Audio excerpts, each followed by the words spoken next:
आज हम लोग देखेंगे प्रकाश का अपवर्तन। प्रकाश का अपवर्तन कहते किसे हैं, क्या होता है, बीम कैसे बनता है, उसे लेंस में पढ़ लेंगे और तब अगला चैप्टर चलेंगे मानव नेत्र। नेत्र में कौन कौन से रोग होते हैं। प्रकाश का अपवर्तन, प्रकाश का अपवर्तन कहते किसे हैं, क्या होता है। तो प्रकाश का अपवर्तन क्या है। परावर्तन में हम लोग पढ़े थे कि प्रकाश का किसी चिकने तल से टकरा कर वापस जाने की जो घटना होती है उसे परावर्तन कहते हैं। तो उसमें हम लोग दर्पण का यूज किए थे, मिरर से देखे थे कि प्रकाश टकरा के और पुनः वापस चला जा रहा था। लेकिन प्रकाश का अपवर्तन क्या होगा, तो इसमें दो माध्यम होता है, एक होता है विरल माध्यम और एक होता है सघन माध्यम। दो माध्यम, एक विरल माध्यम एक सघन माध्यम। जैसे वायु जो है वह विरल माध्यम है और कांच जो है वह सघन माध्यम है। तो उस तरह से प्रकाश यदि एक माध्यम से दूसरे माध्यम में प्रवेश करे या जाए, यानी अपवर्तन के लिए दो माध्यम का होना आवश्यक है। परावर्तन के लिए माध्यम का होना आवश्यक नहीं था, दो माध्यम होना आवश्यक नहीं था। लेकिन अपवर्तन वाली घटना में माध्यम दो होना आवश्यक है। कौन कौन माध्यम, एक विरल माध्यम और एक सघन माध्यम। तो जब प्रकाश किसी एक माध्यम से दूसरे माध्यम में प्रवेश करता है, जैसे मान लें कि प्रकाश पहले जो था वह विरल माध्यम अर्थात वायु में था। सपोज दैट प्रकाश पहले विरल माध्यम में अर्थात वायु में था और यह जल है अथवा कांच है, यह जल है,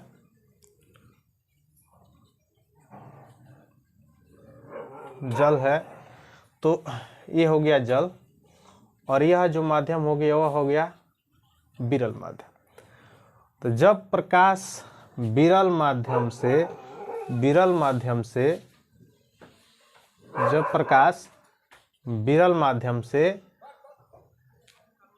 सघन माध्यम में प्रवेश करता है,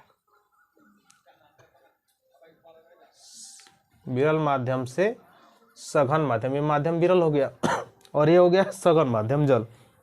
जब प्रकाश विरल माध्यम से सघन माध्यम में जाता है अर्थात किसी एक माध्यम से दूसरे माध्यम में प्रवेश करता है, तो अपने मार्ग से, जैसे इसका तो मार्ग था ऐसे, यह ऐसे आ रहा है तो इसको जाना चाहिए था ऐसे सीधे जाना चाहिए था, लेकिन वो सीधे न जाके वह इधर की ओर झुक गया, वह इधर चला गया।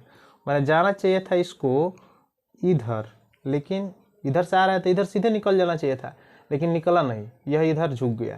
तो इधर झुक गया इसका मतलब अपने मार्ग से विचलित हो गया।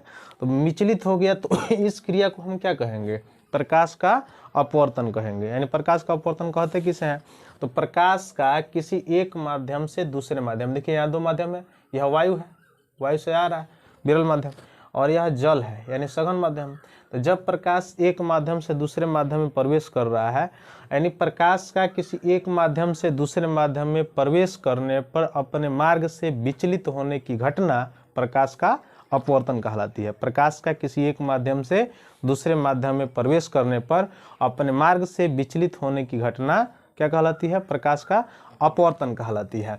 अब प्रकाश के अपवर्तन में मैं बताया, जैसे हम लोग पढ़े थे कि प्रकाश के परावर्तन में दो नियम होते हैं, प्रकाश के परावर्तन के, ठीक वैसे ही प्रकाश के अपवर्तन के भी दो नियम होते हैं। कौन कौन, तो पहला नियम होता है प्रकाश के अपवर्तन का, यह जो आने वाली किरण है, जो एक किरण आ रही है उसको हम लोग तो पहले से जानते हैं कि इसको बोलते हैं आपतित किरण।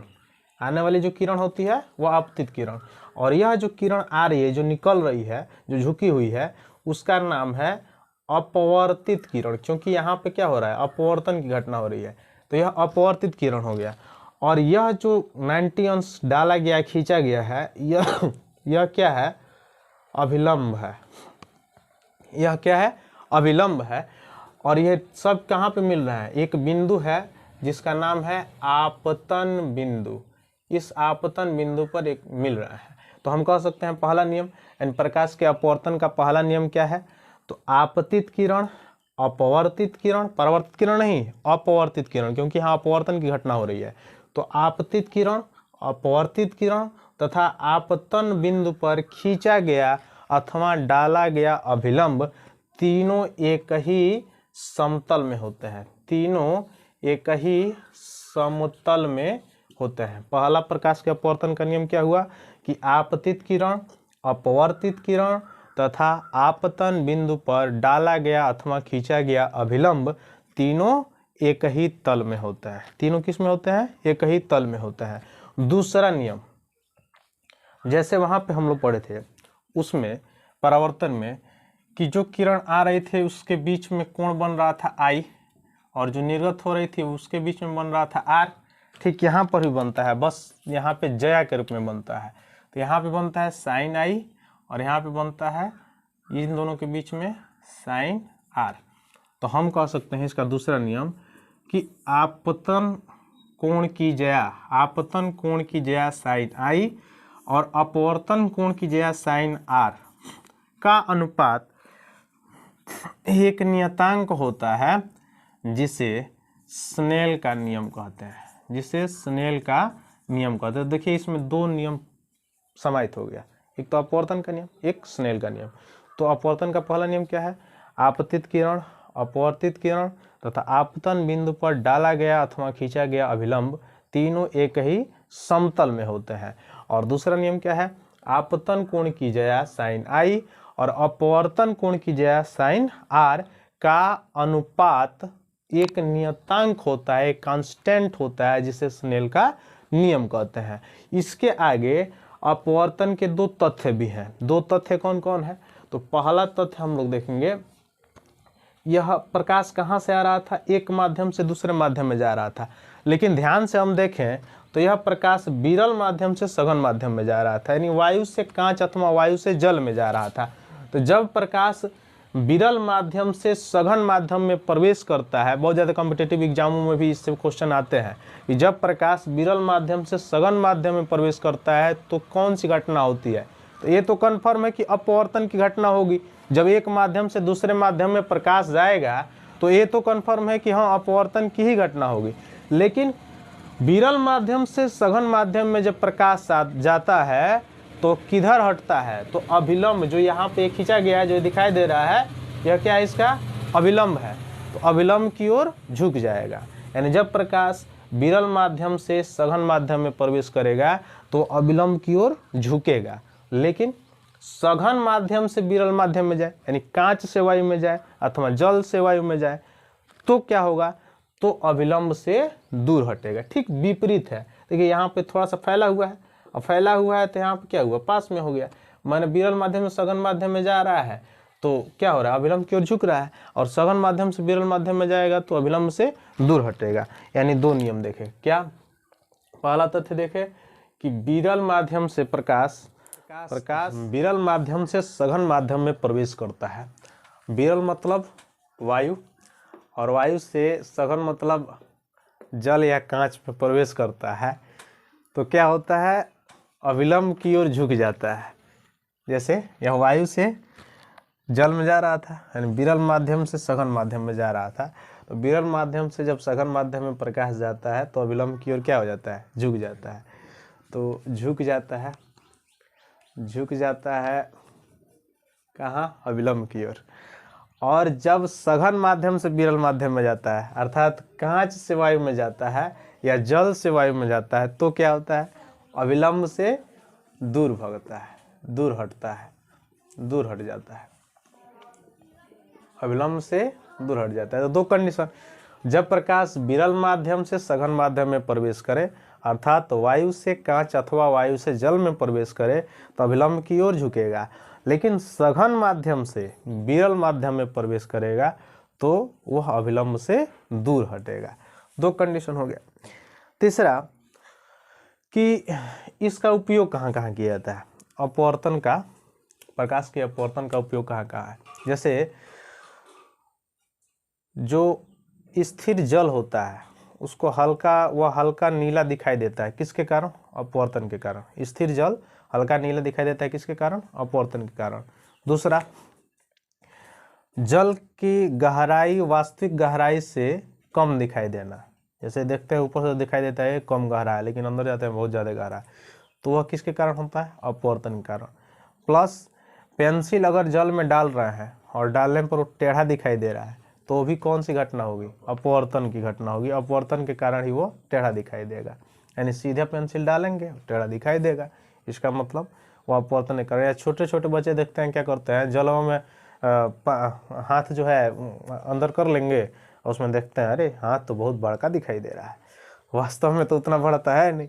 तो किसके कारण दिखाई देता है, अपवर्तन के कारण। ये सब घटनाएं अपवर्तन के कारण होती हैं। तो अपवर्तन के कारण ये सारी घटनाएं होती है, माने जल का वास्तविक गहराई से कम गहराई दिखाई देना, या फिर से पेंसिल का टेढ़ा दिखाई देना। प्लस एक चीज़ और होता है अपवर्तन, जो सूर्य उदय होता है उस समय जो लालिमा दिखाई देती है वायुमंडलीय अपवर्तन के कारण दिखाई देती है। वह लालिमा वायुमंडलीय अपवर्तन के कारण दिखाई देता है। तो ये तो था अपवर्तन। अब हम लोग एक आज के लिए एक और टॉपिक पढ़ लें जिसका नाम है अपवर्तनांक। अपवर्तनांक, देखिए अपवर्तनांक क्या होता है। अपवर्तनांक बराबर होता है C/V। अपवर्तनांक को प्रदर्शित किया जाता है NM से, NM बराबर C/V। अब C/V क्या है, कैसे इसको याद रखेंगे परिभाषा। तो C का मतलब होता है कि वायु में प्रकाश की चाल, वायु में प्रकाश की चाल, और V का मतलब होता है माध्यम में प्रकाश की चाल। माध्यम में प्रकाश की चाल का मतलब क्या हुआ कि जिस माध्यम में वो प्रकाश जा रहा है उस माध्यम में उस प्रकाश का चाल कितना है, कम है कि ज़्यादा है, मतलब कितना है। और ऐसे ही हम लोगों को पता है कि वायु में प्रकाश का चाल जो होता है वह वायु में प्रकाश का चाल होता है 3×10⁸ मीटर प्रति सेकेंड। 3×10⁸ मीटर प्रति सेकेंड वायु में प्रकाश का चाल होता है। तो अपवर्तनांक कहते किसे हैं, तो किसी वायु में प्रकाश के चाल और माध्यम में प्रकाश के चाल के अनुपात को अपवर्तनांक किसे कहते हैं। वायु में प्रकाश की चाल और माध्यम में प्रकाश की चाल के अनुपात को, वायु में प्रकाश की चाल तथा किसी माध्यम में प्रकाश की चाल के अनुपात को क्या कहा जाता है, अपवर्तनांक कहा जाता है। अब जिस माध्यम में वो प्रकाश जाएगा उसका ऊपर, उसके अपवर्तनांक के ऊपर डिपेंड करेगा कि उसका अपवर्तनांक कितना है। जैसे सबसे ज़्यादा अपवर्तनांक कांच का है और सबसे कम जो है वह वायु का है। कांच का अपवर्तनांक आप देखे होंगे कि सबसे ज़्यादा जो अपवर्तनांक है हीरा का है, कांच का नहीं है। सबसे ज़्यादा हीरा का है और सबसे कम वायु का है। तो हीरा का अपवर्तनांक 2.42 है और वायु का अपवर्तनांक 1.0003 है, 03 है। यह दोनों के अपवर्तनांक है। हीरा का अपवर्तनांक है 2.42 और वायु का है 1.0003। अब इससे यह स्पष्ट हुआ कि जिसका अपवर्तनांक ज़्यादा होगा उसमें प्रकाश का चाल कम होगा, जिसका अपवर्तनांक कम होगा उसमें प्रकाश का चाल ज़्यादा होगा। यानी अपवर्तनांक और चाल में विपरीत विलोमानुपात का संबंध होता है। विलोमानुपात का संबंध का मतलब जिस प्रकाश का अपवर्तनांक, जिस पदार्थ का अपवर्तनांक ज़्यादा होगा उसमें प्रकाश का चाल कम होगा, और जिसका अपवर्तनांक कम होगा उसमें प्रकाश का चाल ज़्यादा होगा। तो इस तरह से पूछा जाए कि हीरा में प्रकाश का चाल वायु में प्रकाश के चाल से कम होता है कि अधिक होता है, तो हीरा में प्रकाश का चाल वायु में प्रकाश की चाल से कम होता है, लेकिन वायु में प्रकाश के चाल हीरा के प्रकाश के चाल से ज़्यादा होता है। क्यों? क्योंकि इसका अपवर्तनांक इसके अपवर्तनांक से कम है। अब जिसका अपवर्तनांक ज़्यादा है उसमें प्रकाश की चाल कम होगी, और जिसका अपवर्तनांक कम है उसमें प्रकाश की चाल ज़्यादा होगी। ये दो चीज़ विपरीत अनुपात है जो कि बहुत ज़्यादा परीक्षाओं में, कॉम्पिटेटिव परीक्षाओं में पूछा जाता है। तो आज हम पढ़े हैं अपवर्तनांक। यह सूत्र बिल्कुल इंपॉर्टेंट है, इस पर आंकिक प्रश्न आते हैं, ठीक ना।